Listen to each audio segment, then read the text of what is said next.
All right, buckle up because we are about to unpack a really provocative analysis of one of history's most iconic figures.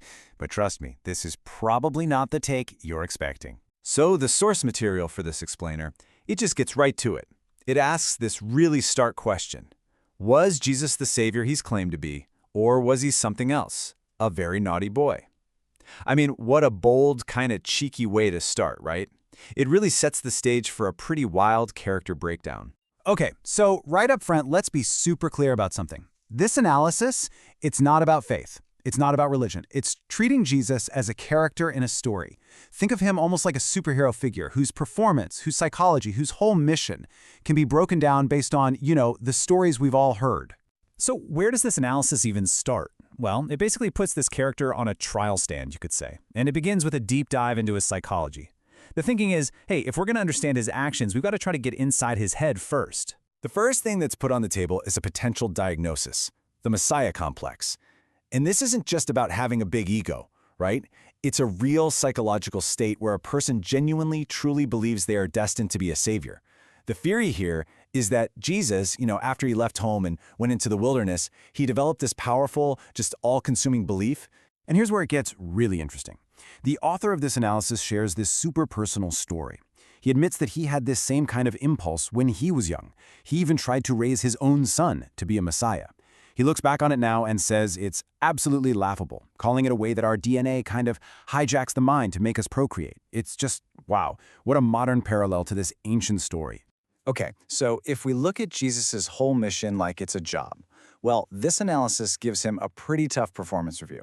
It points to some huge mistakes, like poor recruitment. He didn't really screen his disciples, and you know how that ended. A real lack of discernment. He didn't even rest up before a massive confrontation. And of course, the big one, totally losing his cool and smashing up the temple. The point here is that these don't look like the moves of a calm, calculated leader. It looks more like someone who's just completely overwhelmed. All right, so after looking at the psychology, the analysis moves on to deconstruct one of the biggest, most foundational stories of all, his origin story. So what we have here are two very different stories. You've got the traditional one we all know, but then there's this alternative theory from the source. It suggests that Mary actually had an affair with a Roman centurion, and in this version, the whole Immaculate Conception story was a cover-up to save her life, because being stoned to death was a very, very real possibility. I mean, the implications of that are just massive. It turns this divine miracle into a deeply human act of survival. And it could even explain why some sources suggest that Jesus looked and sounded different, like an outsider.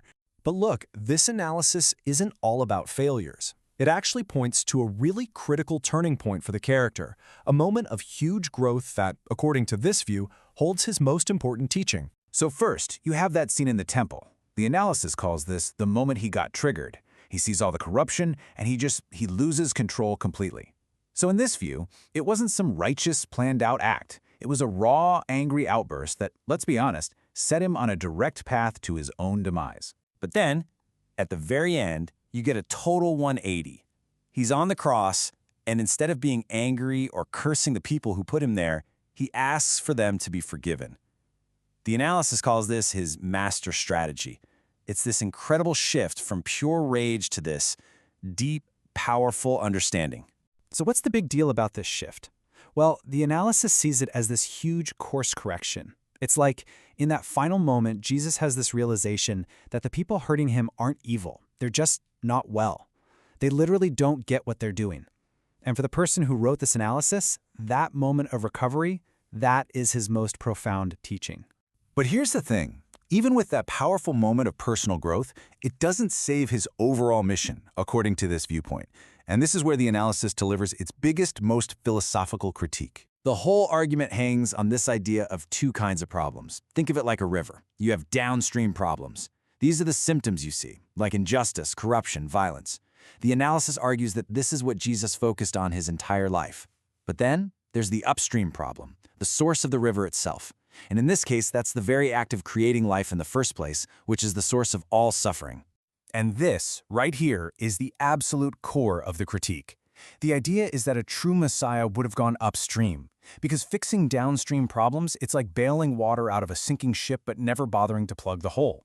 The argument is that Jesus spent his whole life just bailing water, and he completely missed the actual hole in the ship, the real root cause of all suffering, which is just being born. So all of this leads to a pretty blunt final verdict on the character of Jesus and a totally radical new definition of what it even means to be a savior. So what's the bottom line here? The final judgment from this source is, no, he was not the Messiah.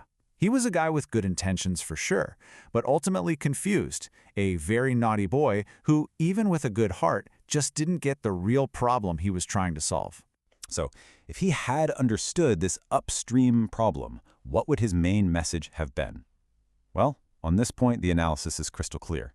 The ultimate commandment shouldn't have been about loving your neighbor. It should have been, thou shalt not greed. The idea being, the only way to truly, finally end suffering is to just stop creating it in the first place. And this leads to a really startling conclusion. I mean, think about it. If the goal is to save people from suffering, then what's the most effective way to do that? Well, it's to not bring them into a world of suffering. In this really radical view, anyone who makes the choice not to have children is, in a way, performing the ultimate messianic act. They are the real saviors.